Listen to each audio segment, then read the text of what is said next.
मेरी साली की 15 साल की लड़की बहुत खूबसूरत और जवान थी। उसे देखते ही मेरा दिल उस पर आ गया था। मैं उसे हासिल करना चाहता था। एक रोज़ जब मैं अपनी पत्नी को दूध के गिलास में नींद की गोलियां देने के बाद उस लड़की के कमरे में गया, उसके साथ जिस्मानी रिश्ता बनाया, तो मेरी रूह कांप गई, क्योंकि मेरी साली एक गरीब विधवा औरत थी। उसका घर मेरे घर के पीछे वाली गली में था। मेरी साली जितनी खूबसूरत थी, उससे भी कहीं ज़्यादा खूबसूरत उसकी बेटी जिया थी। उनकी गरीबी की वजह से मेरी बीवी हमेशा उन लोगों की मदद करती रहती थी। कभी पैसे देती, कभी कपड़े देती, तो कभी खाने का सामान देती थी। मुझे यह सब बिल्कुल अच्छा नहीं लगता था। मैं हमेशा उसको चिल्लाता रहता था कि उन गरीबों को इतना मुँह मत लगाओ। मेरी साली और उसकी लड़की मेरी वजह से कभी मेरे घर नहीं आती थी। हमेशा मेरी बीवी ही उनके घर जाती थी।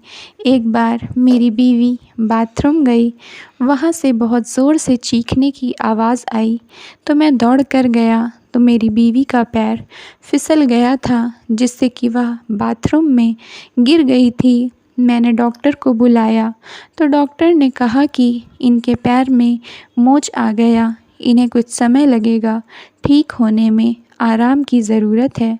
अब बहुत परेशानी आ गई। चोट की वजह से मेरी बीवी बेड से उतर नहीं सकती थी। मुझे घर का कोई भी काम करना नहीं आता था। मुझे ऑफ़िस भी जाना होता था। मैं यही सब सोच रहा था कि कैसे काम होगा। तभी मेरी बीवी ने कहा कि अगर आप इजाज़त दें तो मैं जिया को कुछ दिनों के लिए अपने घर बुला लेती हूँ।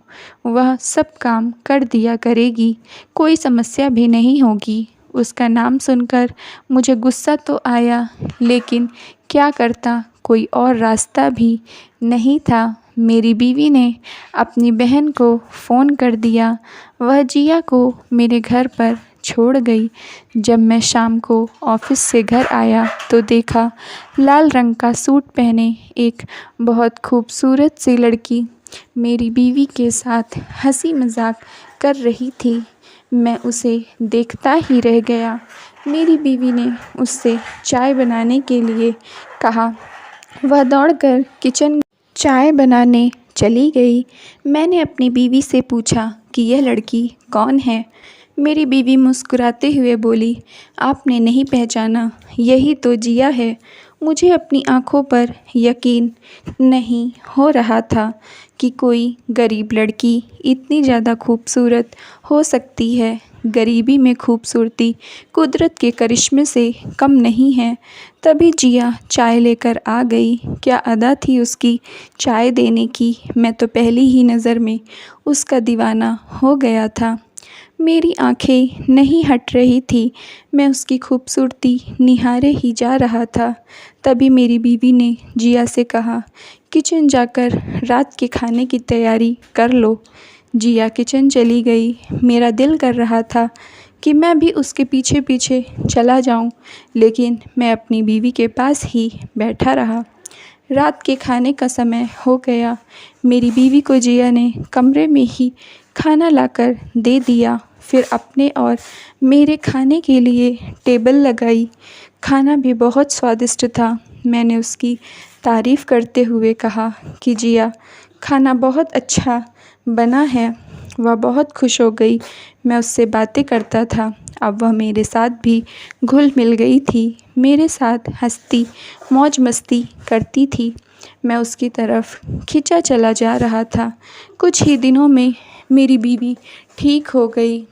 जिया भी शायद मेरे इरादे समझ चुकी थी, क्योंकि अब मैं हद से ज़्यादा उसके करीब आ गया था। लेकिन जिया मुझसे डरी डरी रहने लगी थी।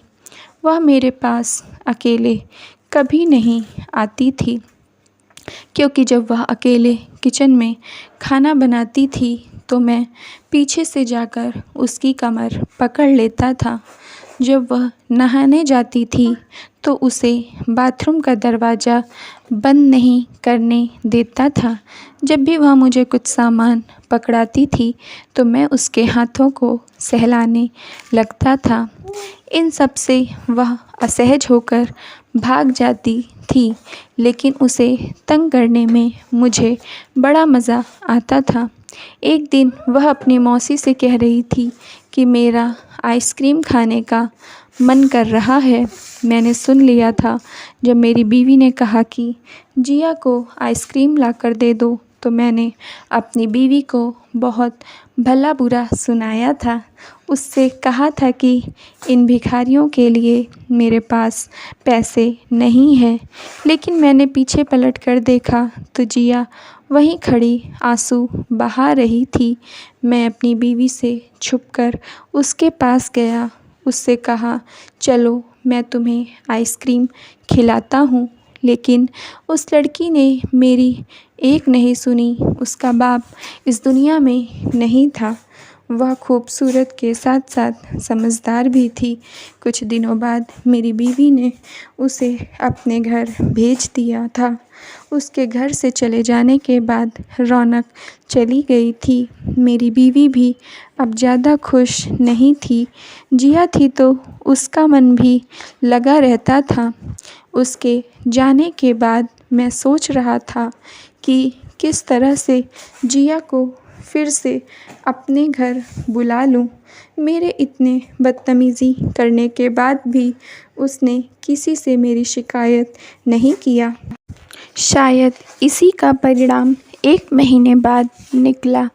मेरी साली को अपने किसी रिश्तेदार की शादी में दूसरे शहर जाना था, लेकिन जिया के पेपर चल रहे थे। उसे मजबूरन जिया को हमारे घर पर छोड़ना पड़ा। इस बार जिया में एक दूसरी लड़की दिख रही थी। 1 महीने पहले जिस रिया का दुपट्टा मैं अपने हाथ से हटाता था, आज वह बिना दुपट्टे के मेरे आगे पीछे मौसा मौसा करते घूमती रहती थी। उसने हरे रंग का टाइट फिटिंग का सूट पहना था, जिसमें उसका फिगर साफ साफ दिख रहा था। उसके फिगर को देखकर खुद पर कंट्रोल कर पाना मुश्किल हो रहा था। मैंने उससे कहा, आइसक्रीम खाने चलोगी? तो उसने झट से हाँ कर दिया। मुझे समझ नहीं आ रहा था कि जिया को क्या हो गया है। अभी 1 महीने पहले जब घर आई थी, इसे मेरी नीयत का पता चल गया था तो यह मुझसे दूर दूर भागती थी और अब खुद करीब आने का निमंत्रण दे रही है। इसको क्या हो गया है? शायद ये बाली उम्र का दोष है, जिससे वह ये सब करने के लिए तैयार हो गई। या फिर कहीं जिया मुझे प्यार तो नहीं करने लगी।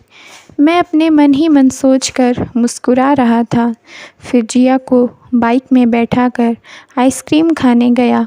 उसके बाइक में बैठने का तरीका मुझे उत्तेजित कर रहा था। हमने आइसक्रीम खाया और घर आ गए।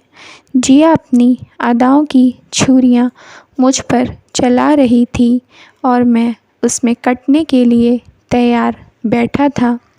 मेरे सब्र का बांध टूट चुका था।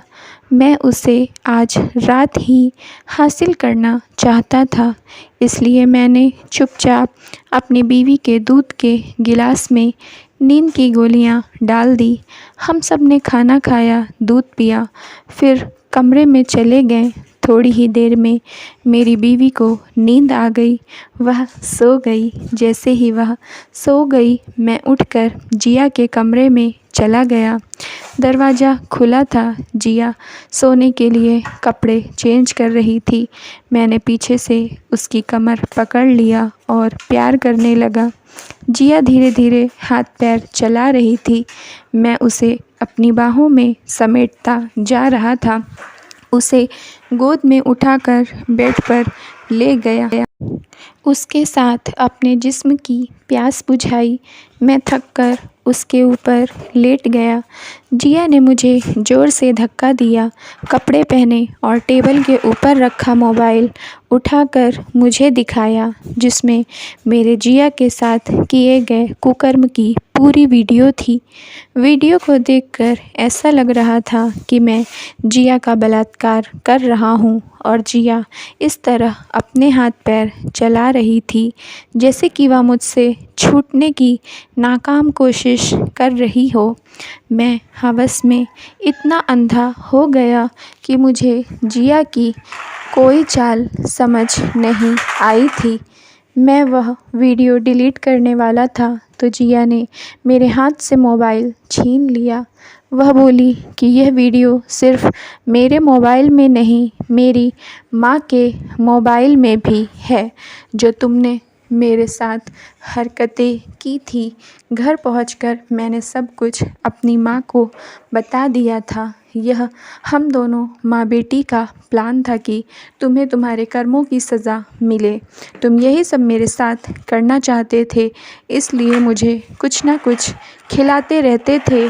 लेकिन इसके पहले जब हमारे पास खाने के लिए एक वक्त की रोटी नहीं रहती थी, मौसी हमारी मदद करती थी तो तुम उन पर बहुत चिल्लाते थे। अब मेरी बात कान खोलकर सुन लो।